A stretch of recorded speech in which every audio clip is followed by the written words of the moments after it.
Hey, what's going on, beer lovers? Today is Homebrew Day and we are brewing a Lemon Ginger Saison. So if you want to see how to make this beer from grain to glass, stay tuned.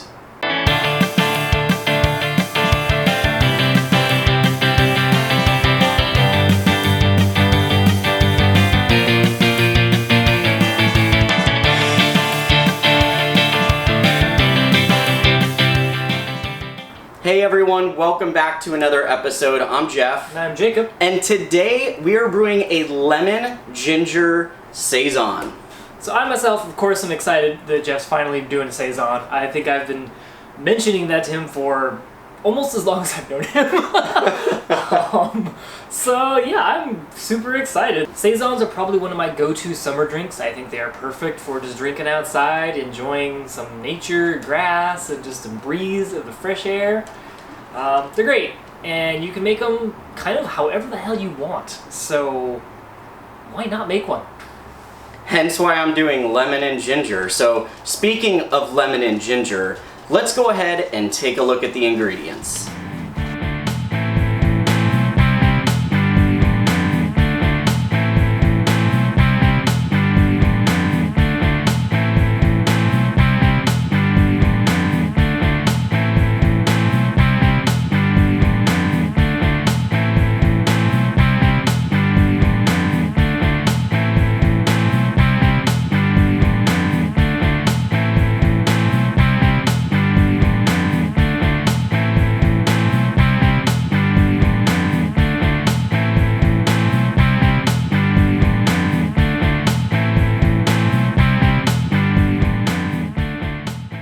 Alright, so now that you guys have seen the ingredients, we have the strike water going. As soon as this heats up, we're going to start our mash, so follow us along.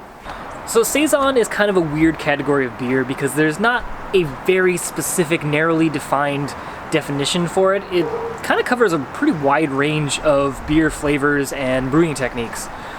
Originating in like French, Belgian countryside area, they're just kind of meant to be after-work beers. You know, they're light, they're refreshing, that's why they're perfect for summer. They can be as low as, 2 to 3% to anywhere, 7 or 8%. I've seen Saisons push that, definitely an American thing. But even in Belgium, you get some big boys. So it's a huge fucking range of beer, and I love every point of it. I think they're just really delicious. The grains really come through. You can taste a lot of those crisp cereal notes, but also the yeast is super expressive. So it's not like drinking a lager or a Pilsner where the yeast really takes a back seat. Saisons, the yeast is very much a part of your beer. You are tasting that shit. And, I mean, you guys know me. That's my jam. Alright guys, so we heated up our strike water to 163 degrees with my personal ambient temperature here in California, and just with tons of experience using this mash tun after several brews. Typically that water temperature drops about 15 degrees once I add my grains in. So by that calculation, our mash temp should be at 148, which is my target. So Jacob is going to go ahead and pour in our grains, and I'm going to stir them with my guitar. Let's go. All right.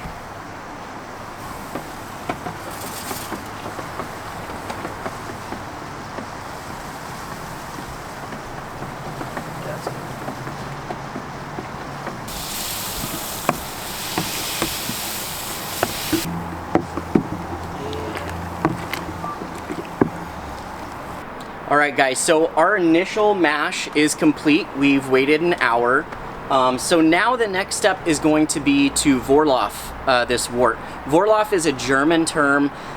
When it comes to brewing, that term is used to basically describe building a grain bed in your mash tun, and as a result, you're also going to be clarifying your wort. That means clearer beer, prettier beer, beer we all love. This isn't a hazy IPA, so I'm trying to make it a little bit more on the clear side. At the end of the day, it doesn't really matter. So basically, I have my hose, I have a pot. I'm just gonna lightly turn on the nozzle here, and we're gonna let those grains run into the pot. Whoop, there we go. And if you look closely, you can see that there are a bunch of little tiny flecks of grains in there. And so we're gonna have to recirculate this wort probably about 10 to 12 times before it starts to run clear. So I let this run in the pot for, I don't know, a minute or two until it fills up. I dump it back on top of the mash tun, much like this. Oh, hold on. There we go. I will dump it back in the mash tun. And then I literally go right back into the pot. We'll repeat this cycle several times until the actual wort runs clear. Now, I don't remember if I mentioned earlier or not, but I am going to be adding some chemical additives into this mash to drive down the pH to the correct pH level for a Saison, which is between 5.4 and 5.6. Normally I just add it to the water at the beginning of the brew day. However, it was recommended to me to put it into the mash. But one thing I did not account for is the acidulated malt that I added in the recipe. I think that's actually going to drive down the pH quite a bit. I tried to measure the pH, but because the wort's so hot, I can't really get an accurate reading. So I have a glass filled with wort in my freezer right now. I'm trying to cool it down. Once we get an accurate temperature reading, I'm gonna add that to the mash tun before we put it all in the brew kettle. But that really depends on where our pH levels are at. Hopefully, I mean, I don't really have to do much to it. It looks like maybe the acidulated malt did it all for me. So we'll find out. I'm just gonna keep recirculating this wort, and we'll come back to you guys when it's time to sparge these grains. So while we're waiting to mash out and finish up, we're going to be peeling the lemon and ginger of the Lemon Ginger Saison. Fresh ingredients. I hope that's a... I should go without saying, don't use your old crusty stuff. In order to get the most out of the lemon and the ginger and make that zest, fresh ingredients, you know? So we're going to be peeling this and try to get as little of the pith as possible. We want more of the citrusiness and less of the kind of little bit bitterness that comes from the flesh. And with the ginger's probably the most annoying fruit to work with because you have to peel that, and then we're going to finally dice it up. Peel your ginger. Outside of it, tastes gross.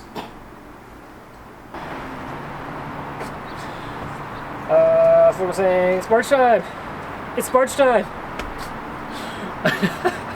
Alright, so we've come to the sparge time.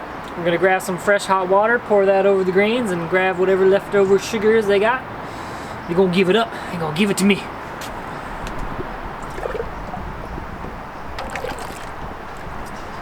Hopefully you all have a better way to sparge. Like you got some PVC shit going on.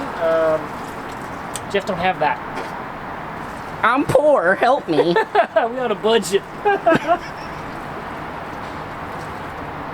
It's okay, it makes the beer taste better. You can taste the struggle. So we got 3 gallons of 170 degree water we're putting on that. Once the sparge is done, start the boil. Real shit. Hey guys, so we have reached a boil. This period is called hot break.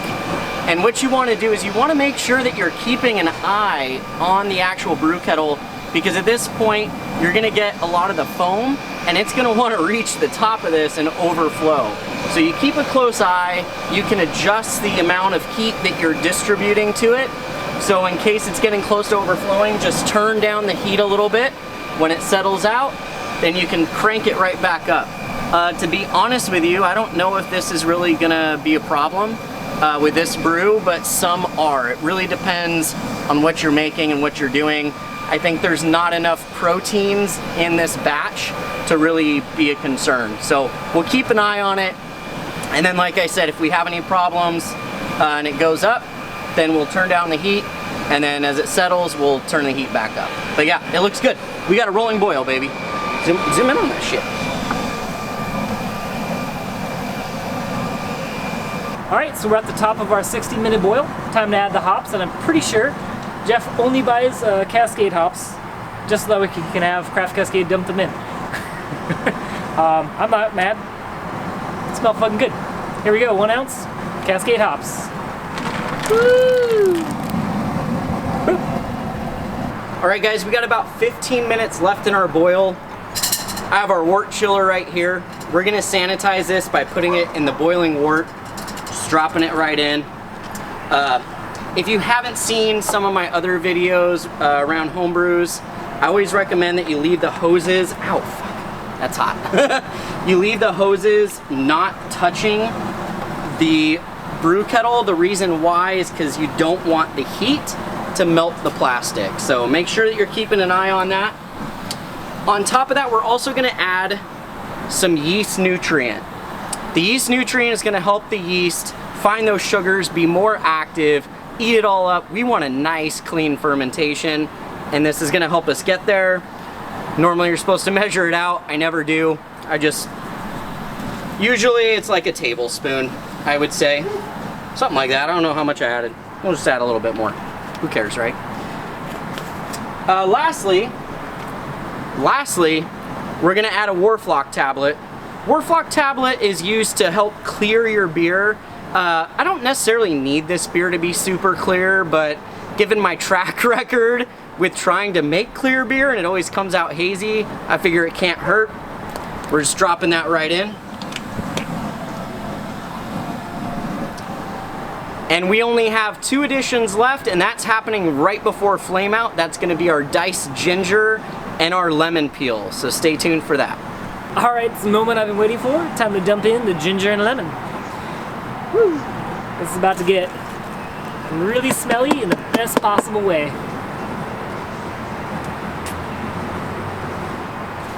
Lemon.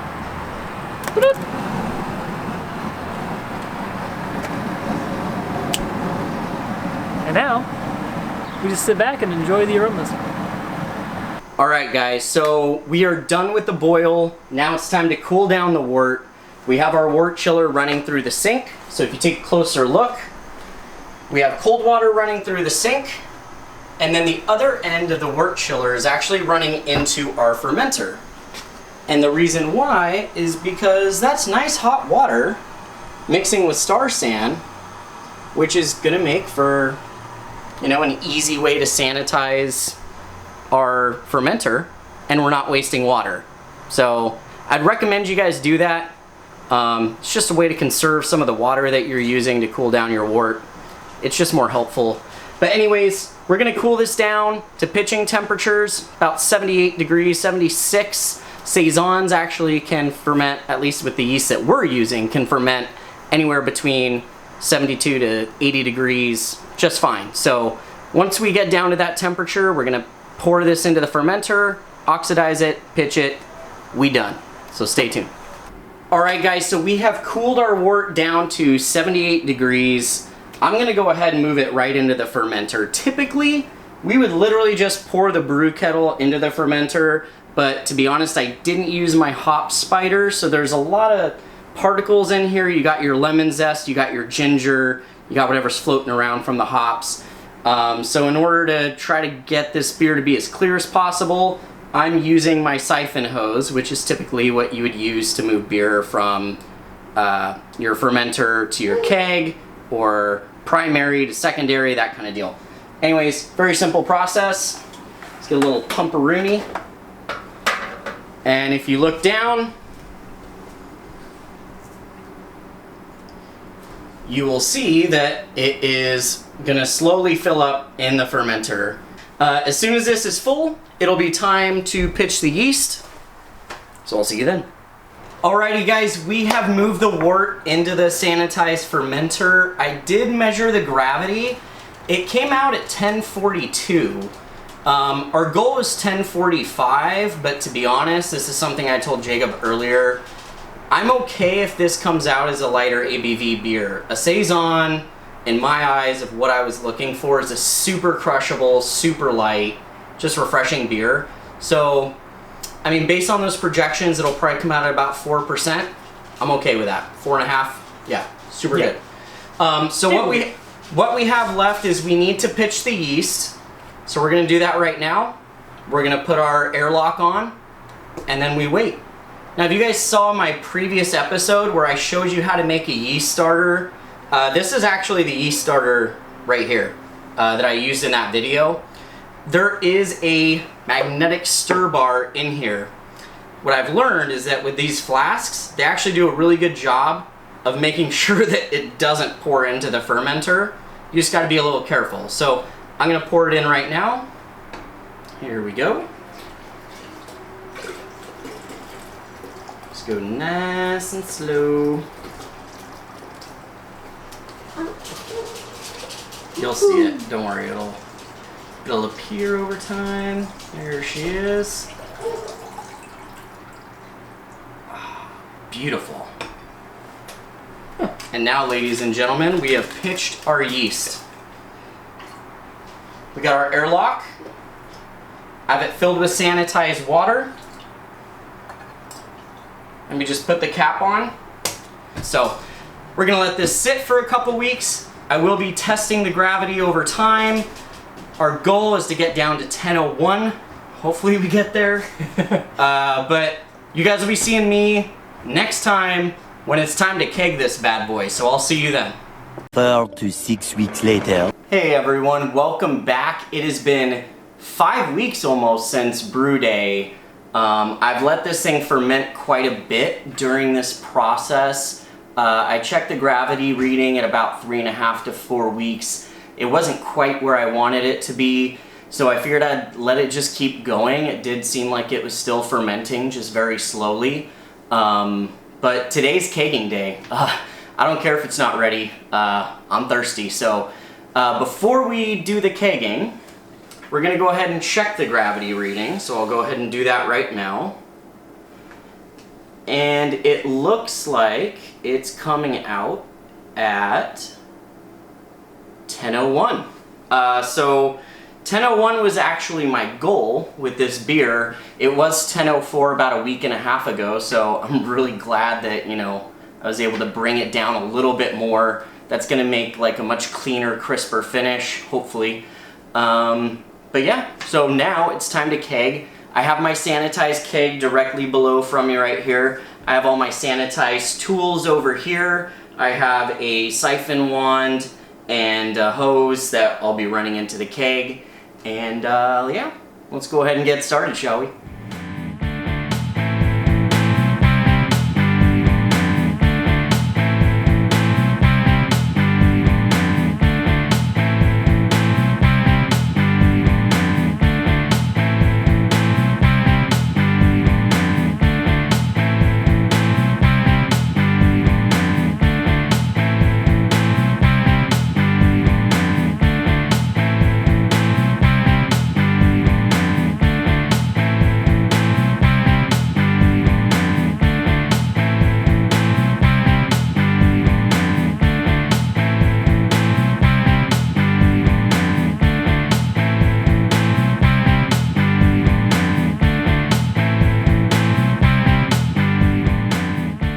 Alright, so kegging is done. It is nestled nice and snug inside my kegerator, where it's going to sit there for about 7 to 10 days.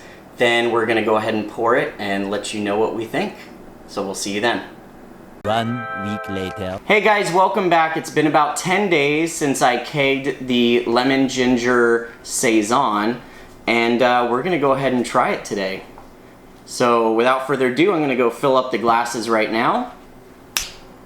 And now we're back. Beers are poured. Woohoo! First thing you notice, Jacob? She fluffy. She fluffy. I will tell you, this particular beer, for whatever reason, is pouring out of my keg quite foamy.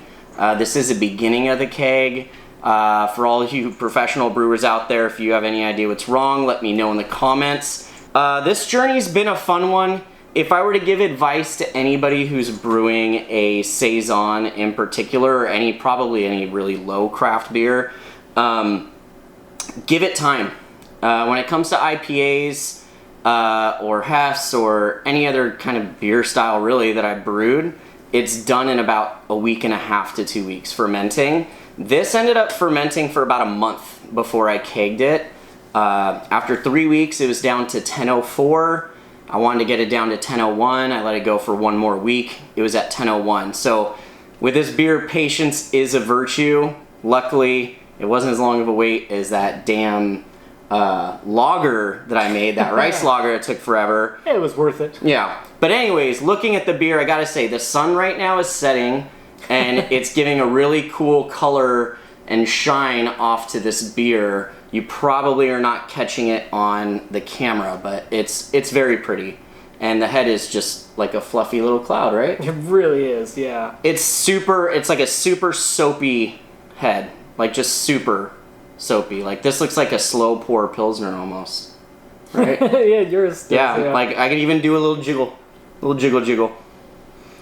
This is just lemon and yeast. Yeah.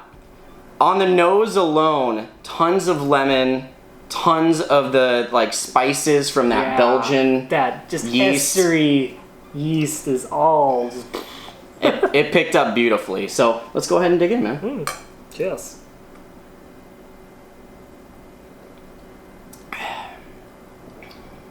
Ah, there's the ginger. I didn't get a lot of the nose. It's not a big note on the flavor, although I think for most people they probably could do with less. Yeah, for me I probably could have done a little bit more, but I like ginger as a flavor, especially with citrusy, zesty lemon. I think they play nicely together, so I could always have gone more. I think for most people this is probably a good level of ginger. It's definitely lemon forward. If you don't like lemon, you're probably not going to like this beer, that's for sure. Yeah, this is definitely like a springtime citrus. Oh yeah, vibe. Very like. You know what would have been kind of fun to do in this? Get some sort of like really grassy, herby kind of like lemongrass or something. Maybe something with a little bit more bitterness and kind of planty. Ooh, you know, maybe like a rosemary or something. Yeah, that probably would have been just a whole on meal in this beer. Well, that's why I can remake this at some point, right? Yeah. Oh, she's very zesty. How much lemon do we put in this? We put an ounce of lemon peel. There wasn't a lot of pith in it. You did a really good job at shaving that off, but it's pretty pronounced. I would maybe say instead of doing lemon, like just peeling the lemon, maybe next time we'll zest it and do a little bit less, like a half ounce. Maybe, yeah. And just zest it. It'll cover more surface area. Because I agree, it's not overly lemony. I actually really enjoy it. It's kind of what I was digging for. And I think it's kind of funny, actually, that you mentioned that the ginger, you would have liked to take it up a notch. Because I think maybe I'm one of those people you were talking about. All right. I love ginger myself, and I do love like strong ginger flavor. This is almost bordering on too much ginger for me. It's not overwhelming the beer, thank God, but I think if I added any more, I would be concerned that it would start taking a front seat to this beer, and it would be hard to kind of pick up on all the other nuances going on. That's fair. Sometimes I like my beers heavy-handed with their flavors. It all depends, and that's kind of the beauty of brewing, right? You get to play with those proportions and balance it all to your liking. One of the last beers you made, we had a fuck ton of coconut. I was happy. Not everyone likes coconut, so you might want to completely skip that step, you know? This is nice. You also have made really good summer beers. You've been pretty consistent with that. Like, I think the next hurdle for you is going to have to be transitioning to like winter flavors. But that's coming up. It's coming, yeah. Hold on to your seats. Yeah. For me, you know, the real challenge with this beer is I wanted to make something very low ABV, very crushable, hot summer day, want to take out 4 or 5 of these. And one thing was the water profile I was concerned about. You can't really hide behind your malts when you're brewing a low ABV beer. So if your water profile is off, I feel like it's going to stand out even more. And I feel like I hit the nail on the head on this one. The water is exactly where it needs to be. It assists with the malts quite a bit. And I think I accomplished the light drinking, crushable beer kind of thing. One thing I will say I wish I had more of, and correct me if I'm wrong, I want more carbonation in it. I want more champagne-y bubbles, but that probably also has to do with my CO2 tank.